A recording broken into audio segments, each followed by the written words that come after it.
अस्सलाम वालेकुम। फ़ोटोशॉप की आज की क्लास के अंदर हम सिलेक्शन टूल को यूज़ करना सीखेंगे, कैसे हम यूज़ कर सकते हैं। 2023 के अंदर मैं आपको एक बात बता दूं कि ये बहुत एडवांस लेवल पे चले गए हैं सिलेक्शन टूल्स हमारे। पुराने वर्जन्स में और ये इतने यानी कि सिलेक्शन हमारी हम करते थे, लेकिन अब इन्होंने क्या कर दिया और एडवांस कर दिया और हमारे लिए सिलेक्शन को करना जो है वो बहुत आसान कर दिया है। तो हम बारी बारी सारे जो है सिलेक्शन टूल देखते हैं ताकि हमारा जो है सिलेक्शन टूल का पोर्शन जल्दी जल्दी ख़त्म हो जाए। स्टेप बाय स्टेप आपने सारा देखना है और चैनल पे अगर आप न्यू हैं तो चैनल को सब्सक्राइब करना है। चलते हैं वीडियो की तरफ। ये हमारे पास फोटोशॉप के अंदर मैं एक इमेज को ले आया हूँ। इमेज मैंने ये वाली इसलिए यूज़ की है क्योंकि इसके अंदर जो है वो मल्टीपल कलर्स के कॉम्बिनेशन है और मैंने आपको जो है वो यही सिखाना है कि अगर आपके पास ऐसी कॉम्प्लेक्स कोई इमेज आ जाए तो आप वहाँ से कैसे सिलेक्शन कर सकते हैं। सिंपल मैं आपको पहले सिंपल सिलेक्शन बता देता हूँ, उसके बाद हम चलते हैं कॉम्प्लेक्स सिलेक्शन की तरफ। यहाँ पे हमारे पास मैंने लास्ट टाइम इसके बारे में सिर्फ ओवरव्यू दिया था। आप यहाँ से क्या कर सकते हैं, अगर मैं इस बैकग्राउंड लेयर को सिंपल एक लेयर में चेंज कर देता हूँ। सिंपल आप डबल क्लिक करेंगे, इसके ऊपर डबल क्लिक भी करेंगे तो ये क्या होगा, हमारे पास लेयर से पूछ रहा है लेयर का नाम। ठीक है, आप ओके करेंगे तो ये क्या होगा, बैकग्राउंड से सिंपल एक लेयर बन जाएगी। ठीक है, रेगुलर लेयर बन गया बैकग्राउंड से। अब इसको चेंज कर लिया, बाकी इसके ऊपर चेंजेस वगैरह हम कर सकते हैं। अच्छा, यहाँ से मैंने सेलेक्ट किया सिंपल। ठीक है, अब यहाँ से सेलेक्ट करने के बाद मैंने यहाँ से नॉर्मल किया। पहले मैंने वो ऊपर सेटिंग चेंज की भी थी इसकी। अच्छा, यहाँ पे ये वाले मैंने ऑप्शन बता दिया था आपको, सब्ट्रैक्ट ऐड करना सारा कुछ। ठीक है, उसके बाद अगर मैं यहाँ पे इसको स्टाइल को नॉर्मल करूँ, पुराने वर्जन में हो सकता है ये ना शो हो रहा हो। ठीक है, तो यहाँ से अगर मैं नॉर्मल करूँ तो ये हमारे पास क्या है, नॉर्मल एक रेक्टेंगल ड्रॉ कर रहा है। ठीक है, अगर मैं इसी को चेंज करने के बाद यहाँ पे इसकी जो है वो फिक्स रेशियो कर देता हूँ। फिक्स रेशियो का मतलब ये होता है कि जो रेशियो हम सेट करेंगे ये सिर्फ उतने ही हिस्से में सिलेक्शन करेगा। लेट्स सपोज मैं विड्थ इसकी 4 और हाइट भी 4 कर देता हूँ। ठीक है, फिर मैं सिलेक्शन करता हूँ। फिर ये देखें मैंने कोई दूसरा बटन नहीं प्रेस किया हुआ कीबोर्ड के ऊपर से। देखें एक क्या कर रहा है, इक्वल प्रोपोर्शन के ऊपर हमारे पास जो है वो क्या कर रहा है, विड्थ और हाइट को लेके जा रहा है। ठीक है, क्योंकि मैंने विड्थ और हाइट की फिक्स की हुई है इसलिए जो है वो ये हमारे पास चेंजिंग नहीं हो रही। अब यहाँ पे देखें जैसे जैसे मैं सिलेक्शन कर रहा हूँ, हमारे पास साथ में एक ब्लैक कलर का बॉक्स जिसमें विड्थ 429 और हाइट जो है वो 429 लिखी हुई है। इक्वल प्रोपोर्शन के ऊपर ये क्या कर रहा है, अपने आप को हिला रहा है और सिलेक्शन कर रहा है। ठीक है, अगर यहाँ से मैं यही जो है वो इसकी विड्थ जो है वो लेट्स सपोज 5 कर देता हूँ या 10 कर देते हैं। ठीक है, तो मैं क्या करता हूँ, सिंपल इसको कंट्रोल डी करके, कंट्रोल डी से आप जो है वो डी सेलेक्ट कर सकते हैं किसी भी चीज़ को। आपने शॉर्टकट कमांड को याद रखना है। शॉर्टकट कमांड जो है वो आपके काम को 10 गुना ईजी बना देती हैं और ये 10 गुना जो है वो फास्ट बना देती हैं। ठीक है, तो आपने इसलिए शॉर्टकट कमांड्स को ध्यान में लाजमी रखना है। अच्छा, अब मैं इसको सेलेक्ट करूंगा, सिंपल मार्केट टूल लिया। ठीक है, मैंने क्या कर दिया, इसकी विड्थ और हाइट को चेंज कर दिया। अब यहाँ पे मैं चेंज करूंगा तो क्या होगा, ये सिंपल हमारे पास इसकी विड्थ और हाइट को, विड्थ को 10% के हिसाब से और हाइट को 4% के हिसाब से क्या करता रहेगा, अपने आप को बढ़ाता रहेगा। ठीक है, यहाँ पे मैंने वैल्यू को फिक्स कर दिया है। तो वैल्यू को अब सिंपल अगर मैं इसका जो है वो साइज फिक्स कर दूं 100 पिक्सल बाय 100 पिक्सल इसकी। ठीक है, सो सिंपल मैंने आगे यहाँ पे क्लिक करना है तो क्लिक करने के बाद ये क्या करेगा, 100 बाय 100 का एक मेरे पास बॉक्स बना देगा। ठीक है, अगर आप यहाँ पे 100 की जगह जो है वो 200 कर दें, ठीक है, तो ये क्या करता है, फिर कंट्रोल डी और यहाँ से मैंने फिर ड्रॉ किया। सॉरी, ये 200 हुआ कौन था, कंट्रोल डी के बाद मैंने प्रेस किया तो ये क्या हो गया, इसने विड्थ जो है वो 200 है इसकी और हाइट जो है वो 100 है। ठीक है, तो यहाँ से भी आप अगर सिलेक्शन अपने करनी है तो यहाँ से भी आप इसको कर सकते हैं। पुराने वर्जन में ये शायद ऑप्शन नहीं है, ये न्यू वर्जन में आया है। उसके बाद कंट्रोल डी करते हैं। ठीक है, और इसी तरह हम सर्कल में भी कर सकते हैं। सर्कल में भी यही 3 ऑप्शन हैं इसके। ठीक है, सर्कल के अंदर भी यही हमारे पास ऑप्शन के आ जाएंगे, सारे शो होना शुरू हो जाएंगे। ठीक हो गया, उसके बाद हम चलते हैं, अगर मैं इसका यहाँ पे ये फेदर को इंक्रीज करूँ, फेदर क्या होता है, ये हमारे, मैं लेट्स सपोज यहाँ से एक, सॉरी इसकी मैं नॉर्मल करता हूँ। नॉर्मल करके मैंने एक यहाँ पे रेक्टेंगुलर जो है वो सिलेक्शन कर ली। ठीक है, मैंने यहाँ पे इसको चेंज किया। अब आप यहाँ से इसके देख सकते हैं जो किनारे हैं यहाँ पे। ठीक है, जूम टूल से अगर मैं आपको जूम करके दिखाऊं तो यहाँ पे देखें आप, इसके एजिस जो है वो क्या है, शार्प है हमारे पास। ठीक है, अगर मैं इसी को कंट्रोल जी दबा के वापस लेके जाता हूँ और इसका जो है वो फेदर को इंक्रीज कर देता हूँ यहाँ से। अभी ये फेदर 0 था। ठीक है, फेदर को मैंने कर दिया 10 पिक्सल तक। ठीक हो गया, तो अब मैंने यहाँ पे सिलेक्शन की। सिलेक्शन करने के बाद आपने देखा होगा कि इसके किनारों से इसके जो है ये सर्कुलर बन गए, ठीक है। हम इसको थोड़ा सा साइड पे लेके चलते हैं। तो अब हमारे पास देखें इसकी सिलेक्शन में कितना फर्क आ गया कि मैं यहाँ पे इसके ऊपर रख रहा हूँ ताकि आपको नजर आ सके, और जूम टूल से थोड़ा सा जूम करके देखा। अब यहाँ पे देखें, पहले हमारे पास किनारे क्या थे, शार्प थे, और अब क्या है, हमारे पास किनारे जो है वो थोड़े से स्मूथ हो गए हैं, मर्ज हो रहे हैं, ठीक है। तो यूं की सिलेक्शन आप अगर आपने कहीं पे से भी पीस को जो है वो काट के कहीं और पेस्ट करना है तो आप उसका फेदर बढ़ा सकते हैं ताकि वो दूसरी बैकग्राउंड की जिस किसी भी इमेज के अंदर क्या हो सके, मर्ज हो सके, ठीक है। शार्प होंगे तो साफ नजर आएगा, अगर यूं के स्मूथ आपके पास एजेस होंगे तो वो उसके अंदर ब्लेंड होने का ऑप्शन उसके हैं वो क्या हो जाएंगे, ज्यादा हो जाएंगे, ठीक। ये आपके ऊपर है, आप किस तरह की महारत जो है वो अपनी यहाँ पे दिखाते हैं। सिलेक्शन से पहले मैं जो है फेदर इसका 0 कर रहा हूँ, ठीक है।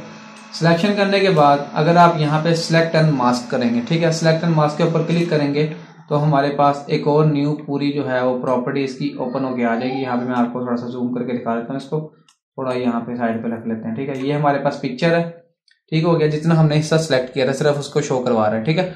ये हमारे पास ये इसके कुछ ऑप्शन हैं हमारे पास, यहाँ पे ऑप्शन आप अपने तौर पे भी जो है वो चेक कर सकते हैं, मैं इतना टाइम इसके ऊपर वेस्ट नहीं कर रहा।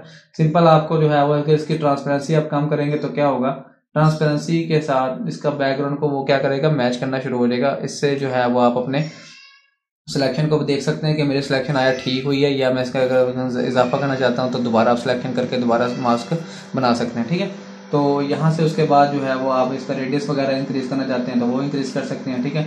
यहाँ पे भी आप फेदर को इंक्रीज कर सकते हैं, पहले मैंने फेदर आपको वहाँ पे सिखाया था, ठीक है। अब यहाँ पे भी आप क्या कर सकते हैं, सिलेक्शन के बाद भी फेदर को इंक्रीज कर सकते हैं। वहां से आप जो है वो सिलेक्शन के बाद फेदर को इंक्रीज नहीं कर सकते, अगर आप वैल्यू बढ़ाएंगे भी तो उसके ऊपर कोई फर्क नहीं पड़ेगा। लेकिन यहाँ से आप अगर फेदर को इंक्रीज करते हैं तो यहाँ पे देखें हमारे पास इसके जो एजेस हैं वो क्या हो गए, थोड़े स्मूथ हो गए, ठीक है। पहले से हमारे पास ये देखें यहाँ शार्प हो गए, ठीक है, और यहाँ से अगर मैंने इसको बढ़ाया है तो ये क्या हो गया, स्मूथ होना शुरू हो गया, ठीक है।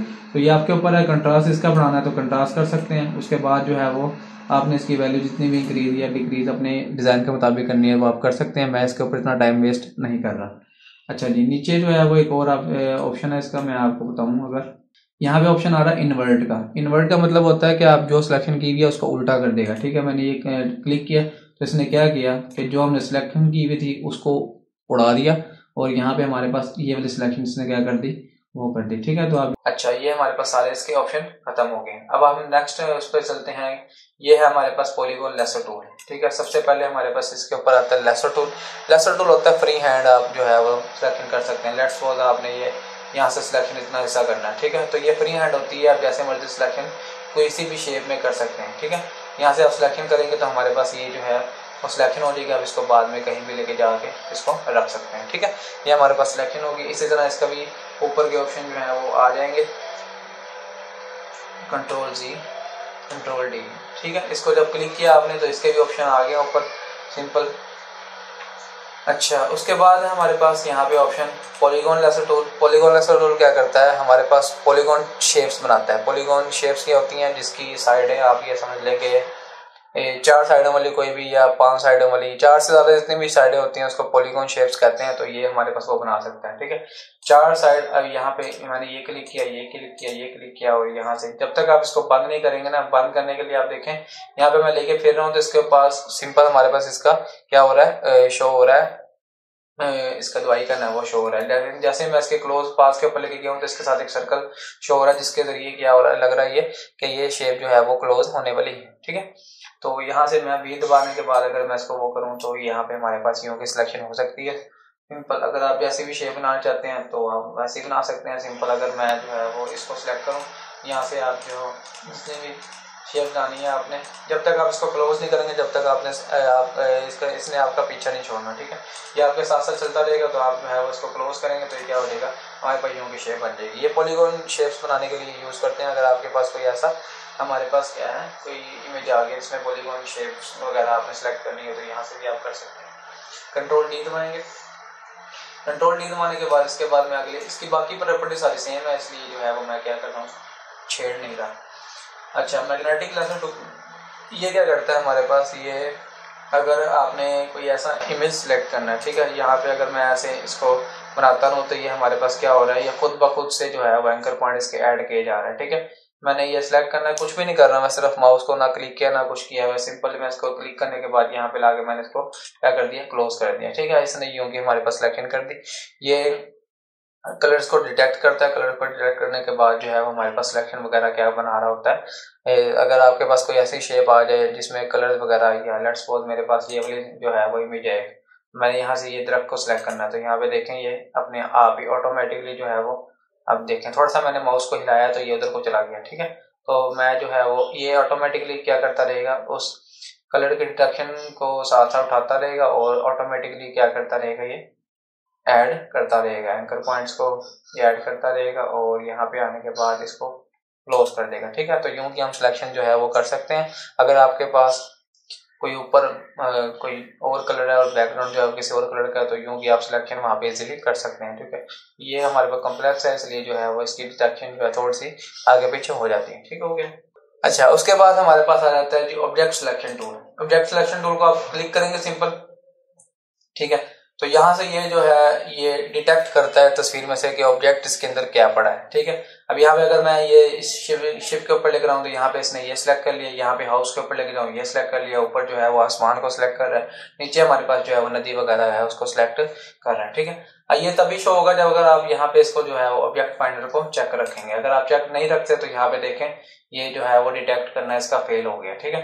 तो यहाँ से अगर आप सिंगल क्लिक के अंदर ऑब्जेक्ट को सिलेक्ट करना चाहते हैं तो सिंपल अब यहाँ पे क्या करें, इसको क्लिक रखें ताकि ये हमारे पास डिटेक्ट करके हमें दिखा सके कि क्या क्या ऑब्जेक्ट वगैरह चेंज हो सकते हैं। यहाँ पे इसके बाद जो है वो इसके ये दो ऑप्शन को मैं बाद में बताता हूँ, पहले मैं आपको इसकी और सेटिंग बता दूं। यहाँ से आप इसके जो है वो कलर भी क्या कर सकते हैं, चेंज कर सकते हैं। लेट्स सपोज मैं येलो कलर करता हूँ तो यहाँ पे देखें जो सिलेक्शन हो रही है वो येलो कलर की हो गई, ठीक है।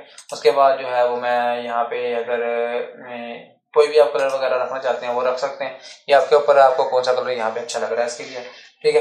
बाकी सिंपल है, मैनुअल रिफ्रेश है, ऑटो रिफ्रेश है, या फिर हमारे पास आउटलाइन वगैरह और ओपेसिटी वगैरह, सिंपल ये इसके में जाने की जरूरत नहीं है, ठीक है। सिंपल आपने सिलेक्शन के लिए इनको जो है वो कलर वगैरह को यूज करना है वो कर सकते हैं बाकी। अच्छा, उसके बाद जो है वो हमारे पास है यहाँ पे क्या करेंगे आप, ये रिफ्रेश का बटन है, अगर आपने जो है वो सिलेक्शन आपकी ठीक नहीं तो आप रिफ्रेश को दोबारा क्लिक करेंगे तो ये क्या होगा, हमारे पास जो है वो थोड़ा सा स्लो कर देता है कंप्यूटर के पास, आपने ये देखना, ठीक है। आप सिलेक्शन को दोबारा कर सकते हैं बस, और कुछ नहीं। ये कंट्रोल डी से भी आप कर सकते हैं, या इसको रिफ्रेश को करना है दोबारा। लेट्स सपोज यहाँ पे मैं जो है वो इसको ड्रैग करूंगा, ड्रैग करने के बाद हमारे पास ये थोड़ा सा टाइम लेने के बाद इस शिप को क्या करेगा, ड्रैग करके आपने एक बॉक्स बना देना उस सब्जेक्ट के इर्द गिर्द, ठीक है। अब ये थोड़ा सा स्कैन करने के बाद क्या करेगा, इसको इसकी सिलेक्शन हमारे पास बना देगा। ये लें, इसने जो है वो क्या कर दी, इसकी सिलेक्शन कर दी, ठीक है। तो यूं कि आप सब्जेक्ट जो है वो सिंपल ड्रैग करके भी सिलेक्ट कर सकते हैं। अच्छा, उसके बाद हमने क्या कर लिया, सिलेक्ट कर लिया। सिलेक्ट करने के बाद ये जो है हमारे पास ये न्यू ऑप्शन है, ये क्या करता है, अगर हम इसको जो है वो प्रेस करके रखते हैं, ठीक है, तो ये क्या करेगा, इसमें जितने भी ऑब्जेक्ट्स हैं ये सबको हाईलाइट कर देगा, ठीक है। सिंपल मल्टीपल ऑब्जेक्ट्स जितने भी होंगे उसको क्या कर देगा, हाईलाइट कर देगा। जो आपको जो सब्जेक्ट चाहिए होगा में से वो आप क्या करेंगे, इसको बाद में सिलेक्ट कर सकते हैं, ठीक है। इसकी शॉर्टकट कमांड एन, अगर आप एन को जो है वो क्या करेंगे, प्रेस करेंगे तो ये हाईलाइट हो जाएगा। अगर आप एन को जो है दोबारा प्रेस करेंगे तो ये हमारे पास डिसेबल हो जाएगा। ये हमारे पास जितने भी ऑब्जेक्ट्स को क्या करता है, शो हमें करवा देता है, ठीक है। उसके बाद सेटिंग मैंने आपको बता दी है। बाकी यहाँ पे आप जो है वो रेक्टेंगल है या लेसर टूल है, ठीक है, हम रेक्टेंगल ही यूज करते हैं वैसे तो सैंपल ऑल लेयर्स। अच्छा, उसके बाद हमने ऑब्जेक्ट सिलेक्शन टूल देख लिया। अब हम चलते हैं इसके नेक्स्ट टूल की तरफ, जो कि है हमारे पास quick selection tool. Quick selection tool को चूज किया तो ऊपर चेंज हो गया ऐसे ऑप्शंस। ये ऑप्शंस हमारे पास थोड़े से चेंज हुए हैं सिर्फ, बाकी सारे सेम आ रहे थे हमारे पास। इसमें सबसे पहले मैं अगर ये पहले वाला लूँ, ठीक है, सिलेक्शन करूँ तो आपके पास ये जो है वो क्या करेगा, कलर्स को डिटेक्ट करने के बाद सिलेक्शन को क्या करेगा, स्टार्ट कर देगा, ठीक है। अगर मैं इसमें ऐड करना चाहता हूँ कुछ तो हमारे पास ये वाला ऑप्शन जो है वो सिलेक्ट करना पड़ेगा हमें। और यहाँ पे आप देख सकते हैं, अगर मैं इसका थोड़ा सा साइज बड़ा करूँ तो यहाँ पे हमारे पास इसके ब्रश साइज के अंदर एक प्लस का निशान आ रहा है, ठीक है। अगर मैं इसको यहाँ से थोड़ा सा कम करना चाहता हूँ कि इसने ज्यादा सिलेक्ट कर लिया, मैं कम करना चाहता हूँ, तो आपने क्या करना है, ये तीसरे वाला इसका ऑप्शन को सिलेक्ट कर लेना है। अगर मैं ऐड करना चाहता हूँ तो ये ऐड होता रहेगा, ठीक है। और तीसरे वाला सिलेक्ट करके मैं इसको ड्रैग करूंगा तो क्या करता रहेगा, वहां से सिलेक्शन को कम करता रहेगा, ठीक है काम वही सब्ट्रैक्ट और ऐड करना, ठीक है। लेकिन ब्रशेस के जो है वो चेहरे बदल गए हैं। अगर आप बार बार यहाँ पे जाना नहीं चाहते तो सिंपल आपने क्या करना है, शिफ्ट दबाएंगे तो ये प्लस का साइन आ जाएगा, ठीक है। और अगर जो है वो आप इसको सिलेक्ट किया हुआ है तो आपने माइनस के लेकर आना है, तो आपने ऑल्ट दबा के इसको क्या करना है, माइनस के ऊपर आ जाएगा। ठीक है, अगर प्लस वाला दबाया हुआ है तो ऑल्ट दबाएंगे, माइनस वाला आ जाएगा। अगर माइनस वाला दबाया हुआ है आपने, यानी ये वाला, ठीक है, तो आपने क्या करना है, शिफ्ट को प्रेस करेंगे तो हमारे पास प्लस का साइन आ जाएगा। तो बार बार आपको वहां पे जाने की जरूरत नहीं है, आप सिर्फ कीज को दबा के यहाँ पे ऐड या सब्ट्रैक्ट कर सकते हैं सिंपल। ठीक है, अच्छा जी। उसके बाद अगर आपने इसको ब्रश के साइज को छोटा या बड़ा करना है तो ब्रैकेट कीज जो है हमारे पास शिफ्ट के बटन के साथ या इधर से पी के बटन के साथ हमारे पास, ठीक है, इन ब्रैकेट कीज को आप दबाएंगे तो ये छोटा और जो है वो बड़ी ब्रैकेट जो है वो उससे बड़ा होता रहेगा। ठीक है, उसके बाद हमारे पास जो है वो आगे इसका साइज वगैरह दिया है, साइज मैंने आपको बता दिया। ये हार्डनेस है इसकी, ये हार्डनेस या सॉफ्टनेस को यूज करने के लिए। उसके बाद है हमारे पास स्पेसिंग। स्पेसिंग क्या होती है, लेट्स सपोज मैंने इसकी स्पेस जो है ना वो बढ़ा दी है। ठीक है, अब मैं क्या करता हूँ, इसको यहाँ पे मैं सिलेक्ट करता हूँ, तो यहाँ पे देखिए मैं ड्रैग कर रहा हूँ, लेकिन ये क्या कर रहा है, स्पेस बनाई जा रहा है। ठीक है, हमारे सिलेक्शन के अंदर स्पेस वगैरह आ गई है। ठीक है, तो अगर हम सिंपल स्पेस को 0 करके ड्रैग करते हैं तो हमारे पास जितना भी एरिया जो इसके अंदर आ रहा होता है वो सारा सिलेक्ट होता है। ठीक है, अगर ये देखें सिंपल सिलेक्ट हो रहा है सारा। ठीक है, तो अगर मैं स्पेसिंग को 100% कर दूं तो ये क्या करेगा, स्पेस छोड़ छोड़ के सिलेक्शन करना शुरू कर देगा।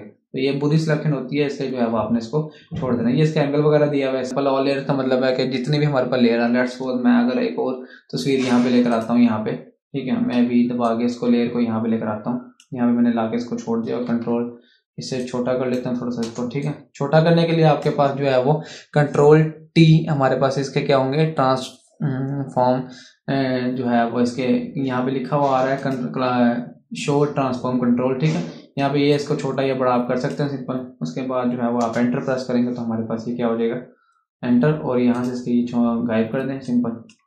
अच्छा, उसके बाद मैं इसके ऊपर चलता हूँ और यहाँ पे मैंने सैंपल ऑल लेयर्स नहीं क्लिक किया, सिर्फ मैं जिस लेयर के ऊपर हूँ मैं वो सिलेक्ट है। ठीक है, मैं यहाँ से सिलेक्ट कर रहा हूँ। अब यहाँ से देखें मैं सिलेक्ट किया तो क्या हो रहा है, सिलेक्ट ही नहीं हो रहा कुछ भी। ठीक है ना, ये जो लेयर के ऊपर सिलेक्ट है सिर्फ उसके सिलेक्शन कर रहा है, बाकी जो है अगर मैं यहाँ से इस लेयर के अंदर से मैं जाके बाहर लेके जाऊँ ना तो क्या करेगा, बाहर की किसी भी चीज को सिलेक्ट नहीं करेगा, इस लेयर के ऊपर ही रहेगा। ठीक है, अगर मैं सैंपल ऑल लेयर को क्लिक करता हूं तो ये हर लेयर के जितनी भी लेयर्स पड़ी हैं सब में से सैंपल उठाएगा, यहाँ से भी सिलेक्ट करेगा। ठीक है, और इस लेयर को भी उठाएगा, जो जो इसके पास लेयर आती रहेगी सब में क्या करेगा, ये इसको क्लिक करेगा। ठीक हो गया, तो ये हमारे पास क्या हो गया, इसको हम डिलीट कर देते हैं फिलहाल के लिए।